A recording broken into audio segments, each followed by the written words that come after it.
فلما جاءهم ما عرفوا كفروا به فلعنة الله على الكافرين صلوات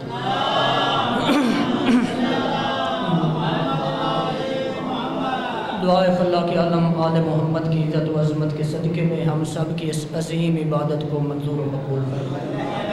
عالمین کا پروردگار بحق بیمار کربلا، مرید مومنین و مومنات، مسلمین و مسلمات کو شفا عطا فرمائے۔ بحق شہداء کربلا، مرحوم مومنین و مومنات، مسلمین و مسلمات کی مغفرت فرمائے۔ بالخصوص بھائی ظہیر عباس کے والدین کے مالک درجات بلند فرمائے۔ مجلس ادا اس جشن مبارک کا ثواب مالک ان کے نام اعمال میں درج فرمائے۔ خلا کے عالم ہم سب کے، ہمارے والدین کے صغیرہ کبیرہ گناہ معاف فرمائے، ہماری دعاؤں کو مستجاب فرمائے، اپنی دعاؤں کی قبولیت کے لیے صلوات۔ ایک ہی جگہ ہے۔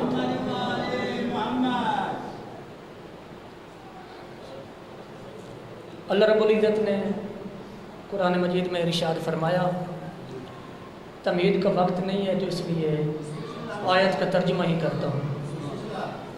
لما جاءہم ما عرفوا، جب آ گئی وہ شخصیت جس کو وہ لوگ جانتے تھے، جسے وہ پہچانتے تھے، جس کو وہ خود بلاتے تھے، جس کا وہ انتظار کرتے تھے، انہی بلانے والوں نے اس شخصیت کا انکار کر دیا، اور ان انکار کرنے والوں پہ اللہ کی لعنت ہوئی۔ ترجمہ سمجھ آیا؟ بڑا پیارا سا موضوع آج کے دن کی مناسبت سے، چونکہ نیمہ شعبان ہے، شب برات ہے، 15 شعبان ہے، ہمارے وقت کے معصوم آقا کی ولادت باسعادت کی رات ہے، ظہور پر نور کی رات ہے، نزول بابرکت کی رات ہے، آمد کی رات ہے۔ جو بھی آپ کا عقیدہ ہے میں آپ کے عقیدے سے اتفاق کرتا ہوں۔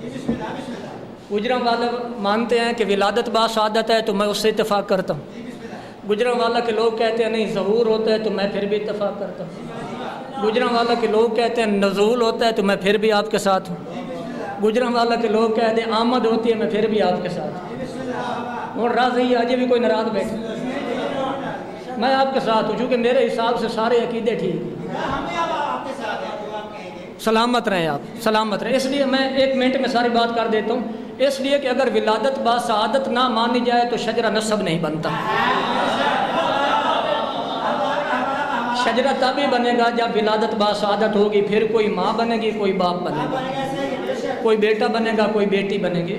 ولادت کا انکار نہیں کیا جا سکتا، لیکن یہ کہنا کہ ولادت ہمارے جیسی تھی یہ بے وقوفی ہے۔ یہ کہنا کہ ولادت ہمارے جیسی ہوتی ہے یہ جہالت ہے، یہ کفر ہے، یہ شرک ہے۔ جو کہہ لیں اس کو، ہمارے جیسی نہیں ہوتی۔ اس لیے کہ یہی شب جو آج آ رہی ہے، اور یہی ٹائم ہوگا جو اب ہے۔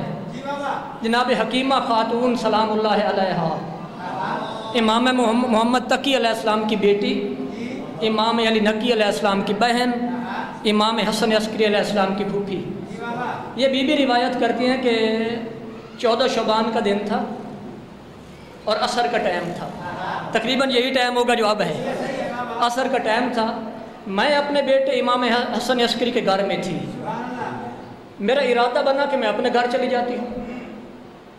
میرے ذہن میں خیال آیا کہ گھر جاتی ہوں، میرے امام بیٹے نے کہا پھوپھی اماں آج ادھر ہی قیام کر لیں، آخری حجت کی ولادت باسعادت۔ میرے امام بیٹے کی آخری حجت کے آنے کی رات ہے، ادھر ہی انتظار کر لیں، ادھر ہی رہ جائیں۔ میرے امام بیٹے کا حکم تھا 3-4 اماموں کے رشتہ دار بی بی ڈائریکٹ، ویسے تو ہر معصوم کے رشتہ دار ہیں نا، آقا دو جہاں سے شروع کریں گے تو ہر کے ساتھ رشتہ بن جائے، لیکن میں نے وہاں سے شروع کیا جہاں سے بیٹی ہیں، پھر بہن ہیں، پھر پھوپھی ہیں، اور پھر ہمارے وقت کے مولا کی دادی۔ تو کہا انتظار کر لیں آخری حجت خدا کے، ولادت باسعادت ظہور پر نور کی رات ہے۔ بی بی کہتی ہیں میرے ذہن میں خیال آیا کہ مولا کے جتنے حرم ہیں، جتنی ازواج ہیں، ان میں کسی میں بھی معلوم نہیں ہوتا کہ اس بی بی سے کوئی بچہ ہونے والا ہے۔ آثار ہوتے ہیں نا، جس بی بی کا کوئی بچہ ہونے والا ہو، آخری ایام ہو، ولادت قریب ہو، تو آثار ہوتے ہیں۔ بی بی کہتے ہیں کسی حرم سے کوئی آثار نہیں تھے، لیکن حکم امام سمجھ کے میں چپ کر گئی۔ رات شروع ہو گئی، میں انتظار میرا بڑھتا گیا، میرا انتظار بڑھتا گیا، 10 بج گئے، 11 بج گئے، 12 بج گئے، آدھی رات ہو گئی۔ میرے ذہن میں خیال آیا کہ میرے امام بیٹے نے شاید مجھ سے مذاق کیا ہے، امام حسن عسکری بیٹے نے مجھ سے مذاق کیا ہے۔ حکیمہ خاتون بھی کہتے میرے ذہن میں خیال آیا، ادھر سے میرے امام بیٹے نے آواز دی، پھپھی اماں شک نہ کر، ولادت بالکل قریب ہے۔ میں نے ہمت کر کے سوال کیا کہ میرا امام بیٹا تیرے کس حرم سے، تیری کس زوجہ سے، تیری کس بیوی سے، کیونکہ یہ تو ساری سو رہی ہیں، یہ تو آرام سے سوئی ہوئی ہیں۔ میرے امام بیٹے نے کہا نرجس خاتون سے۔ میں نے دیکھا کہ اس بیوی نے کپڑا تانا ہوا تھا اور کپڑا لے کے سو رہی تھی، کوئی بے چینی نہیں تھی، کوئی اضطرابی نہیں تھی، کوئی درد تکلیف نہیں تھا۔ میں دیکھ رہی تھی کہ اس بی بی سے آخری امام حجت خدا کی آمد ہے، ولادت با سعادت ہے، ظہور پر نور ہے، نزول با برکت ہے، انہیں پرواہ ہی نہیں، وہ سو رہی ہیں۔ کہتے ہیں میری نگاہیں اس بی بی پہ ٹکی ہوئی تھیں، پھر ایک لمحہ ایسا آیا، نور کی ایک چادر میرے سامنے تن گئی، چادر ہٹی تو میں نے دیکھا ماں بھی سجدے میں تھی، بیٹا بھی سجدے میں۔ سلامت رہے آپ۔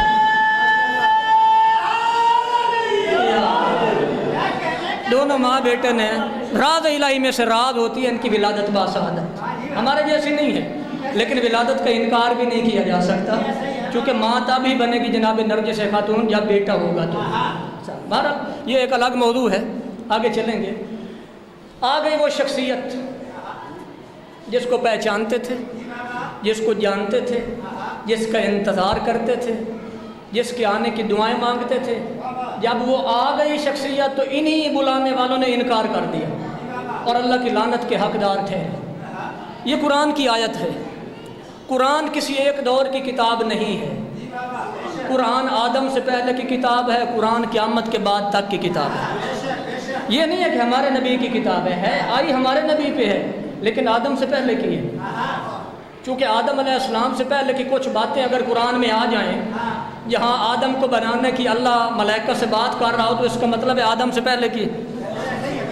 انی جاعل فی الارض خلیفہ، میں زمین میں خلیفہ بنانے والا ہوں، یہ باتیں آدم سے پہلے ہو رہی تھی نا، آدم تو ابھی بننے تھے، آدم کے بنانے کی بات چل رہی تھی تو آدم سے پہلے کی ہو گئی نا۔ اور قیامت کے بعد تمہیں جنت ملے گی، تمہیں حوریں ملیں گی، وہاں پہ نہریں ہوں گی، وہاں پہ باغات ہوں گے، تو یہ قیامت کے بعد کی ہو گئی نا۔ قرآن ہر دور کی کتاب ہے اور قرآن کی جو آیات ہوتی ہے نا بھائی، وہ ہر دور میں اپنی تفسیر کے ساتھ تصویر پیش کرتی ہے۔ حاجی صاحب، تفسیر کے ساتھ تصویر، یوں کہتے ہیں تفسیر کے ساتھ اپنا فوٹو پیش کرتی ہے، اپنی مثال دکھاتی ہے ہر دور میں۔ اب جو آیت میں نے پڑھی قرآن کریم کی، اس کے 3 فوٹو ہیں، یہی تینوں میں نے دکھانے اور واپس جنگ چلے جانا ہے۔ گجرانوالہ میں رہنے والوں، آپ نے وہ تصویریں دیکھ لی تو میرے آنے کا مقصد پورا ہو جائے۔ اور تصویر دیکھنا کتنی دلچسپی ہوتی ہے۔ 3 تصویریں آج تک اس آیت کی شو ہو چکی ہیں۔ 3، پہلی تصویر، یہ جو مکہ تھا نا، یہ ویران جگہ تھی، یہ بیابان تھا، یہ جنگل تھا، یہاں پہاڑیاں تھیں۔ جب جناب ابراہیم علیہ السلام کو حکم ہوا تھا کہ اپنے بیٹے اسماعیل اور ہاجرہ کو جنگل میں چھوڑ دے، تو ابراہیم نے یہاں چھوڑا تھا، مکہ میں چھوڑا تھا۔ پھر وہاں پہ جناب اسماعیل نے ایڑیاں رگڑی تھیں، پھر وہاں زمزم بنا تھا۔ حکم تھا جنگل صحرا میں چھوڑنا ہے، آبادیوں میں نہیں چھوڑنا، اور ابراہیم نے چھوڑا مکہ میں، تو اس کا مطلب ہے یہ شہر نہیں تھا، یہ جنگل تھا۔ پھر آباد کیسے ہوا؟ آباد ایسے ہوا کہ جو عیسائی تھے وہ انجیل میں، جو یہودی تھے وہ تورات میں، اور اس سے پچھلی جو قوم تھی وہ زبور میں۔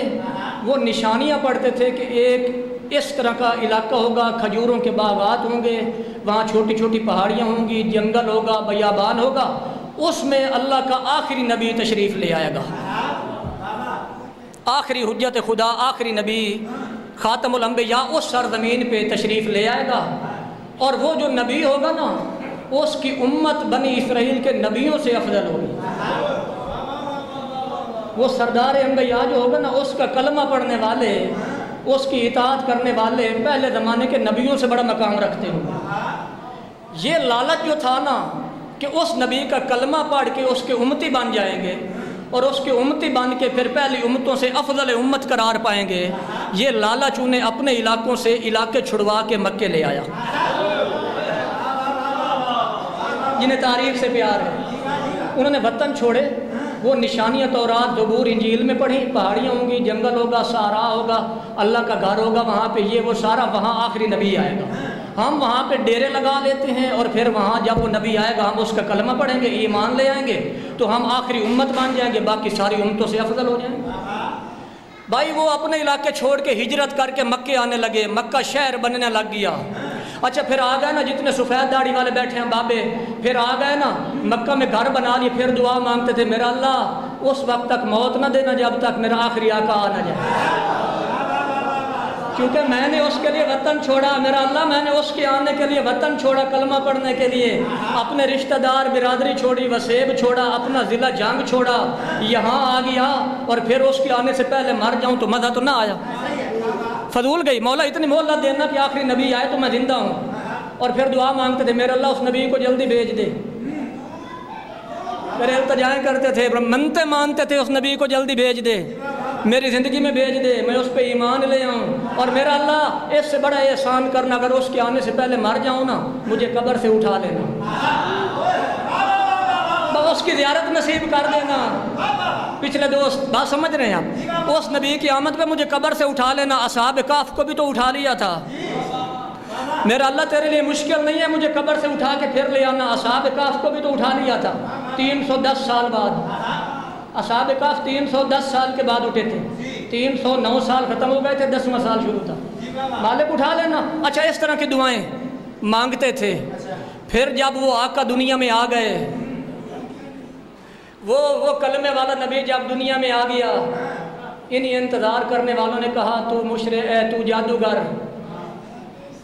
تو جنات زدہ ہے، تو نیا دین لے کے آیا ہے، ہم تیرا کلمہ نہیں پڑھنے لگے۔ انہوں نے کانٹے بچھائے، انہوں نے پتھر مارے، انہوں نے ہجرت پہ مجبور کیا، یہی کچھ ہوا یا نہ ہوا؟ جس کے لیے سب کچھ کیا تھا، جس کو بلاتے تھے، جس کے آنے کی دعائیں مانگتے تھے، منتیں مانگتے تھے، اسی کا انکار کر دیا۔ کبھی نعوذ باللہ جادوگر کہا، کبھی مجنون کہا، کبھی شاعر کہا، کبھی پتھر، کبھی کانٹے، کبھی ہجرت، اتنا مجبور کر دیا۔ ایک تصویر اس آیت کی جو میں نے پڑھی، جس کو بلاتے تھے اسی کے منکر ہو گئے اور اللہ کی لعنت کے حقدار تھے۔ ایک تصویر ہو گئی۔ دوسری تصویر دیکھنا، دوسری تصویر کوفہ والوں نے امام حسین کو بلایا، 60,000 خط لکھے، قاصد بھیجے، منتے مانی رسول کا بیٹا آ جائے، اپنے گھروں کی چھتوں پہ چڑھ کے راستہ دیکھتے تھے جو مدینے سے آتا تھا کہ حسین کس راستے سے آتے۔ واقعہ سنایا ہے نا آپ کے، 60,000 خطوط، قاصد جو بھی حج عمرہ کے لیے آتا میرے حسین کو میرا پیغام دینا، آپ کی یہاں بڑی ضرورت ہے، یہاں بڑا کفر شرک پھیل چکا ہے، یہاں بڑے فسادات ہیں، یہاں بڑی نفرتیں ہیں، یہاں بڑی بے دینی ہے، لا دینیت ہے، رسول کا دین، رسول کا کل دین بیٹا تشریف لے ہیں۔ حسین کل دین ہے نا، رسول کا کل دین بیٹا تشریف لے آئے، آ کے کوفہ کی تقدیر بدلیں۔ دعائیں بھی مانگی، خط بھی لکھے، منتیں بھی مانی، بندے بھی بھیجے، گھروں کی چھتوں پہ چڑھ کے مدینے سے آنے والا راستہ بھی دیکھا، لیکن جب آ گئے حسین تو کیا کیا؟ کوفہ والوں نے کیا کیا؟ 2 تصویریں، میرے پاس وقت نہیں ہے، میں تفصیل میں نہیں جاؤں گا، اسی کو جشن سمجھے، اسی کو مجلس سمجھے، جو جی چاہے وہی سمجھ لیں، وقت اتنا ہے نہیں، شاید میں صاحب میں پڑھوں گا، نہیں بھائی پڑھیں، بھائی جان آپ دعا دے رہے ہیں نا۔ کوفہ والے کیا کیا حسین کے ساتھ؟ وہی منکر ہو گئے، وہی قاتل ٹھہرے، وہی غدار، وہی بے وفا، 2 تصویریں ہو گئیں، سارے گجرانوالے کے رہنے والے مومنین، اور ادھر بندے ہاتھ دیکھنا۔ تیسرا انتظار وہ ہے جو ہم سب کر رہے ہیں اپنے آقا کا، تیسرا انتظار ہم سارے منتظر ہیں یا نہیں ہیں؟ یا امام المنتظر الاجل الاجل کا نعرہ لگاتے ہیں یا نہیں لگاتے؟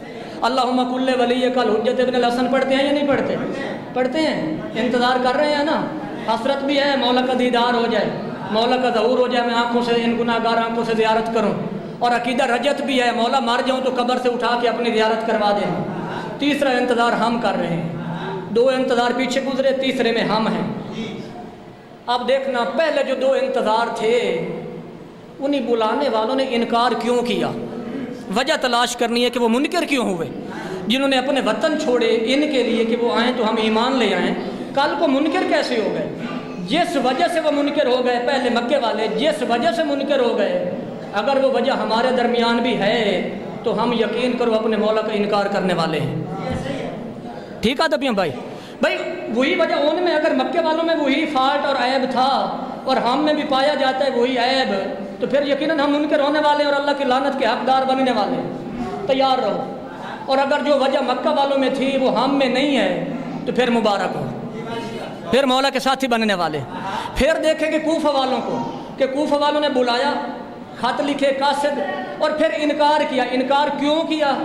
جس وجہ سے انکار کیا اگر وہ وجہ ہم میں پائی جاتی ہے تو پھر ہم اپنے مولا کے منکر ہونے والے ہیں، اور اگر وہ وجہ ہم میں نہیں پائی جاتی تو پھر مولا کے سپاہی بننے والے ہیں۔ اب وجہ جا کے دیکھیں، مکے چلیں وجہ دیکھیں کہ ان وطن چھوڑ کے آنے والوں نے، ان دعائیں اور منتیں ماننے والوں نے رسول دو جہاں کا انکار کیوں کیا؟ نوجوان بھائی جنہیں سکول کا سلیبس یاد ہے، مکہ والوں نے پہلا اعتراض کیا، تو کوئی نیا دین لے کے آیا ہے، تو نواں دین لے کے آیا ہے، اپنے باپ دادا کا دین چھوڑ دیں، تیرا نیا دین لے لیں، یہ ہم نہیں کر سکیں گے۔ مکہ والوں نے جو عذر پیش کیا، جو بہانہ پیش کیا، باپ دادا کا دین چھوڑ دیں، تیرا نواں دین قبول کر لویے، یہ ہم سے نہیں ہوگا۔ اچھا کیا میرے آقا کا دین نیا دین تھا؟ نہیں، میرا سردار فرماتے ہیں میرا وہی دین ہے جو آدم کا دین تھا، میرا وہی دین ہے جو نوح کا دین تھا، میرا وہی دین ہے جو میرے دادا ابراہیم کا تھا، جو موسیٰ کا تھا، جو عیسیٰ کا تھا۔ بھائی دین ابھی تھا کیا؟ جب مکہ والے مخالف ہوئے دین تھا کتنا؟ قولوا لا الہ الا اللہ تفلحوا، مکہ والو لا الہ الا اللہ پڑھو کامیاب ہو جاؤ گے، یہ کل دین تھا، لا الہ الا اللہ۔ ابھی کوئی اعمال نہیں تھے، نماز روزہ نہیں تھا، ابھی صرف کلمہ تھا، کلمے کا بھی پہلا حصہ تھا، محمد رسول اللہ نہیں تھا، صرف لا الہ الا اللہ پڑھو کامیاب ہو جاؤ گے۔ اور یہی کلمہ تو آدم کا تھا، لا الہ الا اللہ آدم صفی اللہ، یہی کلمہ تو نوح کا تھا، لا الہ الا اللہ نوح نجی اللہ، یہی تو جناب داؤد کا تھا، لا الہ الا اللہ داؤد خلیفۃ اللہ، یہی تو جناب ابراہیم کا تھا، لا الہ الا اللہ ابراہیم خلیل اللہ، یہی جناب موسیٰ کا تھا، لا الہ الا اللہ موسیٰ کلیم اللہ، یہی جناب اسماعیل کا تھا، لا الہ الا اللہ اسماعیل ذبیح اللہ، یہی جناب عیسیٰ کا تھا، لا الہ الا اللہ عیسیٰ روح اللہ۔ تو کیا یہ لا الہ الا اللہ نواں دین ہے؟ پھر مکے والوں نے کیوں کہا کہ یہ نیا دین ہے جب وہ تو آدم سے چل رہا تھا کلمہ، اتنے کلمے؟ اچھا جو بزرگ بیٹھے ہیں نا، نوجوان بچوں پہ مجھے کوئی اعتراض ہی نہیں ہے، جو بزرگ بیٹھے ہیں نا ان سے پوچھنا، ہماری دادی اماں اور نانی اماں اور مائیں باپ جو تھے نا ہمیں یہ سارے کلمے یاد کراتے تھے، ہم کرتے تھے، لیکن چھوٹے بھائی بات یہ ہے کہ آج ماں کو کلمہ پڑھانے کا ٹائم نہیں ہے، ماں بھی موبائل پر لگی ہوئی ہے، بیٹے کو بھی کھیلنے کے لیے موبائل پکڑا دیتی ہے۔ آپ دعا دیتے ہیں، ماں بھی ٹچ موبائل چلا رہی ہے، بچے کو بھی کھیلنے کے لیے موبائل دے دیتی ہے، وہ بھی لگا ہوا ہے، ٹائم ہی نہیں ہے۔ کیا پڑھا ہے اس کو؟ دین پڑھا ہے یا موبائل چلائے؟ بہرحال مجھے اعتراض نہیں ہے، کل کو ناراض نہ ہو جانا کہ وہ تم پھر موبائل پہ اعتراض کر کے چلا گیا۔ بہرحال دیکھیں کلمے یاد کراتی تھی۔ مکہ والوں نے کہا آپ نیا دین لے کے آئے ہیں، دین تو تھا آدم سے چل رہا تھا۔ مکہ والوں کو نیا کیوں لگا؟ مکہ والوں کو نیا اس لیے لگا کہ انہوں نے سیم ہماری طرح اپنی مرضی کی چیزیں دین میں ڈال لی تھیں، اور جو اچھا نہیں لگا تھا وہ دین سے نکال دی تھی۔ اپنے مزاج کا دین بنایا تھا، جو مجھے اچھا لگے وہ دین ہے، جو مجھے اچھا نہ لگے وہ تو دین ہی نہیں ہے۔ اپنی طبیعت مزاج نازک پہ دین کو فٹ کر لیا تھا، اپنی رائے قائم کر لی، اللہ کے دین کو بدلا۔ او بھائی جس جابر بن عبداللہ انصاری نے حدیث قصہ نقل کی ہے، حدیث قصہ سنی ہے نہ پڑھی؟ ان جابر بن عبداللہ الانصاری، کربلا کا پہلا مجاور جناب جابر 6 معصوموں کا زوار تھا، 6 معصوموں کو ڈائریکٹ زواری کی تھی، چہرہ مبارک دیکھا تھا۔ ویسے 7 معصوموں کا دور گزارا ہے، 7 کا، لیکن 6 کا ڈائریکٹ زوار تھا۔ یہ جابر کہتے ہیں، جابر پریشان، جابر نے خواب دیکھا صبح صبح علی مولا کے دروازے پہ۔ جابر خیر ہے، صبح صبح کیوں آیا ہے؟ مولا خواب دیکھے تعبیر پوچھنے آیا ہوں۔ جابر کیا؟ مولا بڑا پریشان ہوں۔ مولا نے کہا جابر ہمارے ہوتے ہوئے پریشانی؟ خواب ایسا دیکھا ہے مولا؟ کہا کیا خواب دیکھا ہے؟ مولا میں نے دیکھا ہے آسمان سے ایک سفید قیمتی کپڑا لٹک رہا، آسمان سے زمین تک لمبا ہے، مولا مشرق سے مغرب تک چوڑا ہے، ہر کسی کو اختیار ہے جتنا جی چاہے کاٹ کے لے جائے۔ مولا ارمان اس بات کا جس کا جدھر سے جی چاہتا ہے کینچی مار دیتا ہے، جو کاٹ کے لے جاتا ہے وہ اس کے کام کا نہیں رہتا، جو پچھلا رہ گیا اس کا حلیہ بگڑ گیا، پچھلے دی شکل صورت بنی گئی، جڑا کٹ کے لے گیا یہ دکھاؤں گا نہیں۔ مولا میں نے کیا دیکھا؟ میرے آقا نے فرمایا آخری زمانے کا دین دیکھا، یہاں سے جس کا جی چاہے گا کینچی مارے گا، جو یہ اپنائے گا وہ اس کے کام کا نہیں ہوگا، پچھلے دین خدا کا حلیہ بگاڑ دے گا۔ سنتے بیٹھے ہو؟ میرے تو علاوہ کہیں نہیں پڑھنا، میں قسم چاہ کے آپ میرے تو علاوہ کسی بھی نہیں پڑھنا، ہو سکتا ہے میرے بھائی پڑھیں تھوڑا جہا، لیکن نہیں پڑھتا، صاحب ممبر نہیں پڑھتا، اس مجمع نے سامنا ہوتا ہے اپنے، لیکن میرے واسطے سارے واقع جو سپیکر والے بھائی نے سنا کے ویسے میں تو مجمع سے بے نیاز ہوں بھائی جی، مجھے تو پرواہ ہی نہیں ہوتی کہ مجمع ہے یا نہیں ہے، کیا کر رہا ہے، مجھے اس چیز سے کوئی واسطہ نہیں ہوتا، مجھے یہ پتہ ہوتا ہے کہ میں کیا بول رہا ہوں، میرا بولنا میرے مولا کو پسند ہے یا نہیں ہے، میں تو وہ بولوں گا۔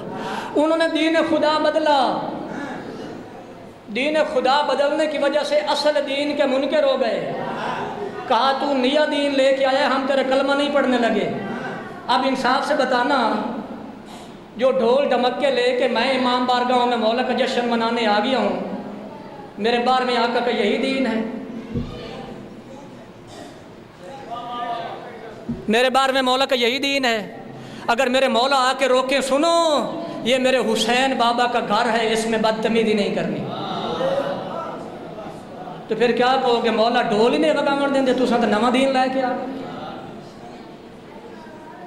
یہ جو ڈھول ڈمکے ہوتے ہیں نا، تلخ بات کو قبول کرنا،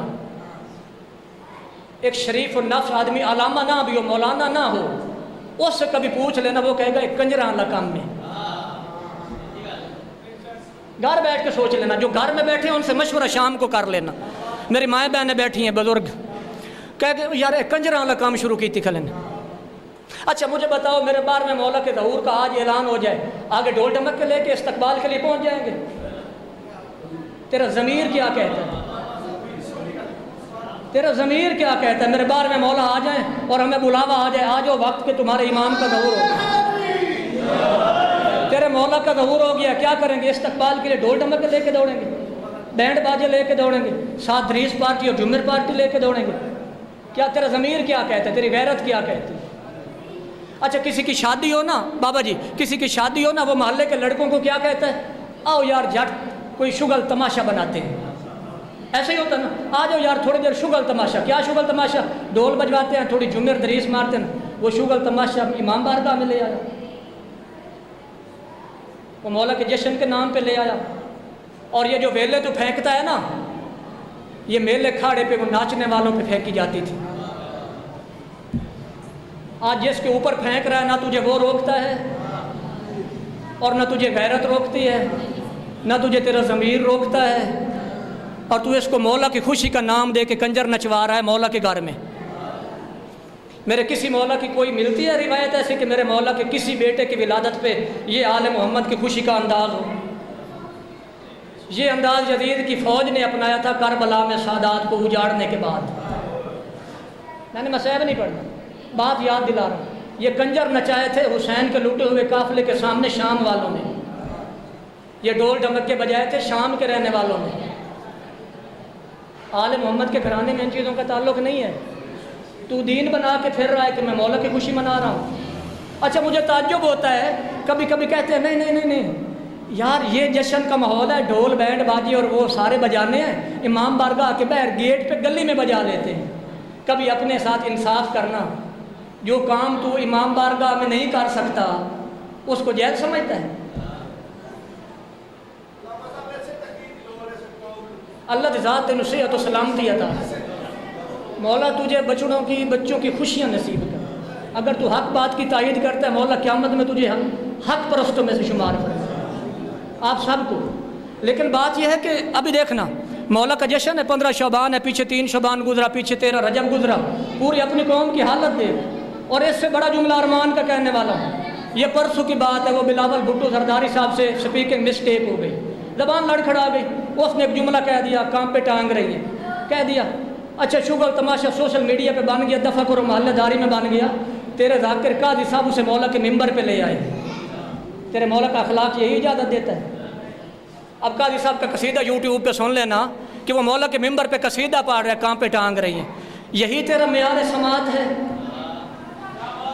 یہی تیرا علم ہے. پھر کہتے ہیں علی والا جہل نہیں ہوتا. اس سے بڑی تیری جہالت کیا ہے؟ اللہ اکبر. سلامت رہے یا اللہم صلی علی محمد.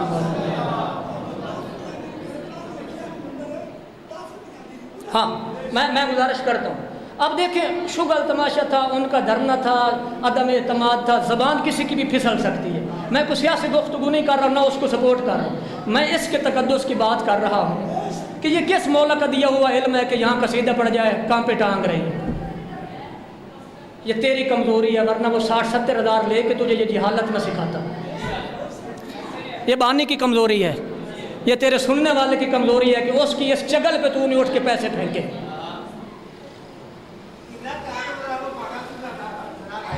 جی ثنا خوانی میں کسی پہ طنز میرے مولا کا اخلاق اجازت دیتا ہے؟ میرے مولا کی تعلیمات اجازت دیتے ہیں کہ کوئی بھول کے جملہ بول دے تو اس کو تماشا بنا کے ممبر پہ لے آؤ؟ میرے نہ یہاں دنیا نہیں ہے، دنیا نہیں ہے. اور دنیا میں پھر اخلاق کی بات ہو نا، اخلاقیات میں رہ کے یہ اخلاق کا ممبر ہے. آل محمد نے کیا سکھایا؟ اخلاق سکھایا. غیر اخلاقی حرکت ہے، تیری قوم کا ضیاع ہے. اچھا میں 5 منٹ اسی بات پہ لگا دیتا ہوں. 5 منٹ صرف آپ کے 5 منٹ ضائع نہیں ہوئے، میرے 100 بندے کا 5-5 منٹ ضائع ہوا ہے. یعنی 500 منٹ ضائع ہوا ہے. 500 منٹ کے گھنٹے بنا کے دیکھنا میری قوم کا کتنا ٹائم ضائع ہوا فضول سی بات پہ. کتنا ٹائم نکال کے یہ لوگ آئے اور میری قوم کے 500 منٹ ضائع ہوئے فضول سی بات. اس میں میرے مولا کی کوئی بات ہوتی. بہرحال جو دین کا حلیہ تو نے اپنا لیا نا بھائی، کل کو تو اپنے مولا کا جشن. اچھا مجھے اپنے پورے مجمع میں سے کوئی بندہ بتا سکتا ہے میں 500 روپیہ انعام دوں گا ابھی نکال کے؟ یہ میرے مولا جن کا میں انتظار کر رہا ہوں، ان کی عمر مبارک کتنی ہو گئی ہے؟ بتاؤ اس مولا کا جشن منانے والے، ڈھول ڈمکے کرنے والے، آج کے دن تک میرے وقت کے معصوم امام قیامت کے دن جس مولا کے ساتھ میں نے اٹھنا ہے، آج کے دن تک میرے مولا کی عمر کتنی ہے؟ 1186 سال آج شام تک پورے ہو جائیں گے. 1186 سال آج سورج غروب ہونے پہ پورے ہو جائیں گے.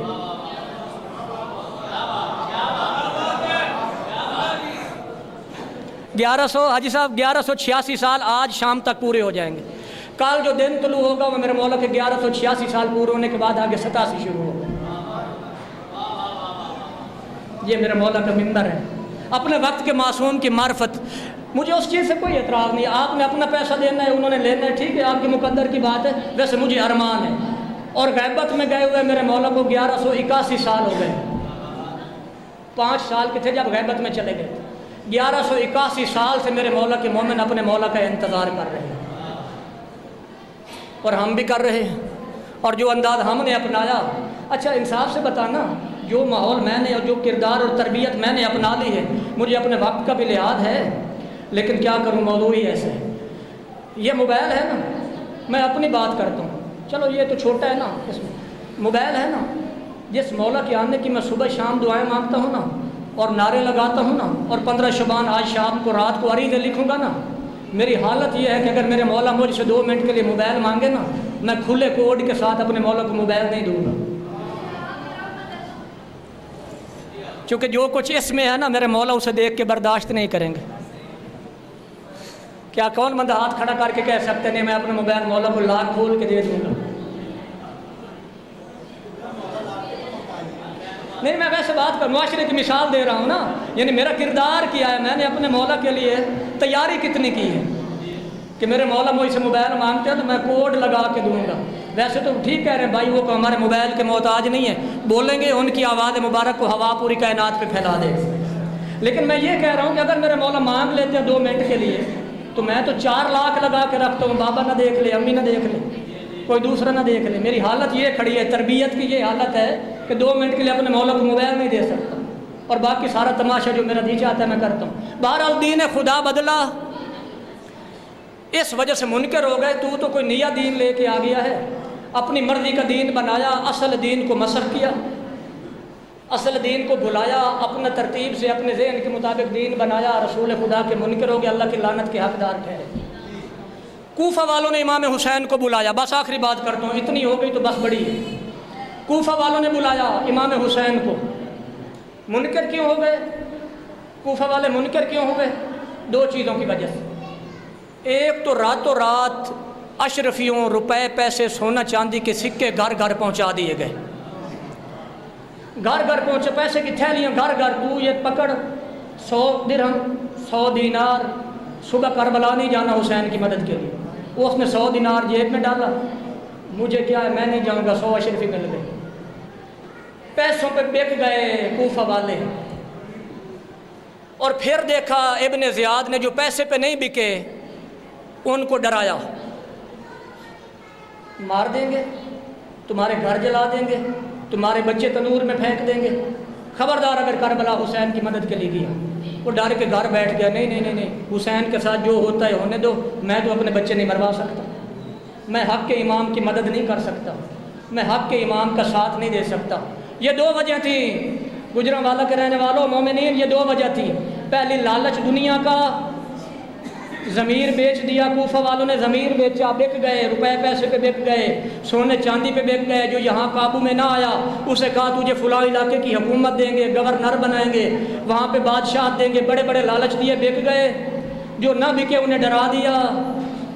اب سوچنا یہ ہے کہ میں کتنے پیسے پہ بکنے والا ہوں۔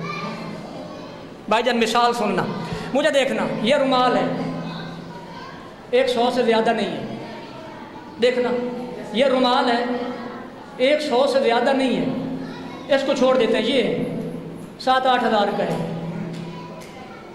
اگر میں یہ موبائل چوری کرتا ہوں، یہ موبائل یا یہ 100 روپے کا رومال میں چور، بھائی حاجی مسکین صاحب توجہ کرنا، مولا آپ کو صحت، میں یہ 100 روپے کا رومال یا یہ 7-8 ہزار کا موبائل میں چوری کرتا ہوں، یہ چوری کرنا تھانے والے کہتے ہیں کہ اس نے چوری کی ہے، پولیس والے بولتے ہیں، ان کا لفظ ہے، یا پر ساتھ ڈیرے پہ جو یہاں صلح صفائی ہوتی ہے نا، پریار ستھی لوگ وہ کہتے ہیں کہ اس نے چوری کی ہے۔ میں پتہ کیا کہتا ہوں؟ میں کہتا ہوں یہ چوری کرنے کے بعد تو نے اپنا ضمیر بیچا ہے،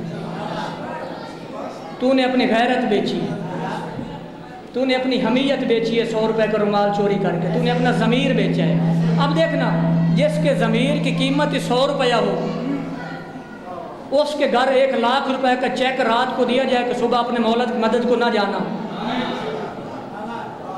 بھائی جان ہو رہے، جو بندہ 100 روپے کا چور ہے، 7-8 ہزار کی چوری پہ اپنا ضمیر بیچ دیتا ہے، یہ بھی نہیں سوچتا کہ میں علی والا ہوں،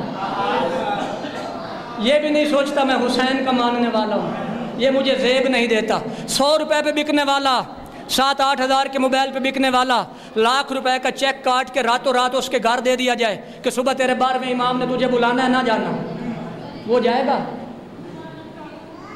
100 روپے بھی بکنے والا 1 لاکھ پہ نہیں بکے گا؟ پھر اپنی قیمت لگا کے رکھ، تیرے ضمیر کی قیمت کتنی ہے؟ کیا مولا کے مقابلے میں تجھے دنیا خرید سکتی ہے یا تو بکنے والا نہیں ہے؟ اگر تو بکنے والا ہے تو اپنے مولا کا سپاہی نہیں بن سکتا، اگر تو اپنے ضمیر کا سودا نہیں کرتا تو مبارک ہو، تو اپنے مولا کا پہلا سپاہی ہے۔ دوسری بات، کوفہ والے ڈر گئے تھے حق کے امام کا ساتھ دینے کے لیے میرے بچے مار دیے جائیں گے، مجھے مار دیا جائے گا۔ میں اس لیول کی بات نہیں کرتا، میں یہاں حق بات اس لیے نہیں کہتا اگلی دفعہ میں مجلس پہ نہ سڑے سے، آج حق بات کہہ دی تو اگلی دفعہ ظہیر صاحب مجھے نہیں بلائیں گے، میں اس ڈر کی وجہ سے حق نہیں بولتا۔ میں تو پھر اتنی بات پہ حق چھوڑ دیتا ہوں کہ اگلے سال 10-15 ہزار پھر نیاد لے جاؤں گا، حق کے امام کا ساتھ نہیں دیتا تو جب مجھے کہہ دیا جائے تیرے بچے مار دیا جائیں گے، میں پھر امام کی مدد کو جاؤں گا؟ مشکل ہے میرے مولا کا سپاہی ہونا۔ ترازو لگائیں گے، ترازو وہ جو کربلا میں لگا تھا ترازو، شب عاشور میرے مولا نے لگایا تھا، میری آخری 1 منٹ کی بات، وہ ترازو لگائیں گے میرے مولا حسین کا، حسین بیٹا حسین، مولا کربلا والے حسین کا آخری آنے والا بیٹا ترازو لگائے گا اور فرمائے گا سنو، جس کو موت سے ڈر لگتا ہے وہ چلا جائے، حسین کو نہیں چاہیے۔ کہا تھا نا میرے مولا نے، جس کو موت سے ڈر لگتا ہے جائے، حسین کو نہیں چاہیے، مجھے وہ چاہیے جو موت کی آنکھوں میں آنکھیں ڈال دے۔ حق کا ساتھ دینے کے لیے مجھے وہ چاہیے جو موت کو پریشان کر دے۔ موت ہمیشہ پیچھے سے آتی ہے، مجھے وہ چاہیے جو موت کو دوڑا دوڑا کے تھکا دے۔ موت کے پیچھے بھاگے، پہلے میں نے جانا ہے، پہلے میں نے جانا ہے۔ سنو میرے کربلا والو، مجھے وہ چاہیے۔ جاؤ جو جاتے ہوئے شرماتا ہے نا، لو میں حسین چراغ بجھا دیتا ہوں، اندھیرے کا فائدہ اٹھا کے جاؤ۔ جاؤ، مجھے وہ نہ چاہیے جو بزدل ہو۔ دیکھنا جانے والے چلے گئے، لیکن جو حق کا ساتھ دینے والے تھے نا بھائی، ایک بیٹھا تھا کوفہ میں، اس کا نام حبیب تھا، آئی ہوئی فوج کو واپس بھیجا، اسے خط لکھ کے بلا لیا۔ تو حق کا ساتھ دیتے ہوئے ڈرتا نہیں ہے۔ اس سے بڑی بات بولوں، 9 یا 10 کو شہید ہونے میں حسین کو فرق نہیں پڑتا، لیکن ابھی 9 محرم تھا، ابھی دیکھا کہ ہور وہاں بیٹھا ہے، موت سے نہیں ڈرتا، حق کا ساتھ دینے والا ہے، ایک رات کی مہلت مانگ لی، مجھے میرا ہور چاہیے۔ اگر تو میدان پہ پورا ہے نا، میرے مولا کے ترازو پہ پورا ہے، تو جہاں بھی ہوگا مولا خط لکھ کے بلا لے۔ اور اگر تو لیٹ ہو گیا نا، مولا ایک رات تیرا انتظار کر لیں گے۔ لیکن تو دین خدا کا ساتھ دینے والا بھی ہو، حق کے امام کا ساتھ دینے والا بھی ہو، خدا کا واسطہ یہ مولا کا ممبر ہے، مذاق نہیں ہے، یہ مولا کا گھر ہے، اس کا تقدس ہے، اس کا احترام ہے۔ یہاں پہ وہ خوشی کار جو میرے مولا کو منظور ہو، جو خوشی میرے مولا کو بھی اچھی لگے، وہ خوشی کا انداز اپنا۔ مولا اتنے لفظ دربار الہیہ میں قبول فرمائے، اور اس کا ثواب بھائی ظہیر عباس کے والدین کے نامہ اعمال میں درج فرمائے۔ وما علینا الا البلاغ۔